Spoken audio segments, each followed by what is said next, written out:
मुझे खुशी है कि 80 ग्रीन बसेस पिंडी शहर के लिए मेरा एक बहुत हकीर सा नजराना है पिंडी शहर को, पिंडी के अवाम के लिए।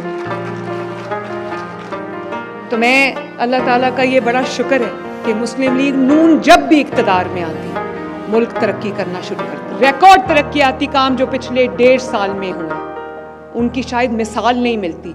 पिंडी में जितने काम इस दौर में पिछले 1.5 साल में हुए शायद तारीख में कभी नहीं हुए माशाल्लाह।